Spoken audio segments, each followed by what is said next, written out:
రైతు సోదరులందరికీ నమస్కారం.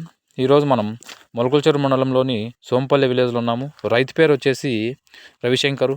తను వచ్చేసి టమాటో సాహో 2 ఎకరాలు సాగు చేయడం జరిగింది. తను ఇది వరకు ప్రాబ్లం ఎక్కువగా ఫేస్ చేయడం ఏమంటే చెట్టు పెరుగుదల తక్కువ, కొమ్మలు సరిగ్గా రావడం లేదు, దాంతోపాటు పూతాపిండి రాలిపోవడం జరుగుతుంది. ఈ క్లైమేట్ అనేది కూడా చాలా వరకు కూల్గా ఉంది. ఎరువులు ఏమి ఎక్కించాలా, తర్వాత డ్రిప్కి ఏమి ఇవ్వాలని అడగడం జరిగింది. నేను వచ్చేసి కెమ్మాగ్రో కంపెనీ హ్యాబిటో A2 మరియు గ్రాండ్ సెట్ రికమెండ్ చేయడం జరిగింది.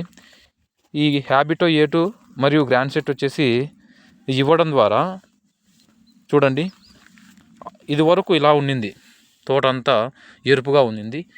ఇవి వాడడం ద్వారా చూడండి కొమ్మలు అనేది ఎలా వచ్చాయి, ఫ్లవరింగ్ అనేది ఎలా వచ్చిందో మీకే కనబడుతుంది. చూడండి, కింద ఒక రకం తోట వదిలిన తర్వాత వచ్చింది చూడండి గ్రాండ్ సెట్ హ్యాబిటో A2 వాడడం వల్ల చూడండి కొమ్మలు అనేది పుడుతుంది. తర్వాత వచ్చేసి పూతాపిండి సెట్ అవుతుంది. చెట్టు కూడా చాలా వరకు గ్రీనిష్గానే ఉంది. చూడండి, తోట అంతా ఒకే విధంగా వచ్చింది. రిజల్ట్ అయితే 10 డేస్కి ఎక్సలెంట్గా వచ్చింది. చూడండి పూతాపిండి ఏ విధంగా సెట్ అయినాయి. రైతు కూడా చాలా వరకు మంచి రిజల్ట్ అని చెప్పడం జరిగింది. చూడండి.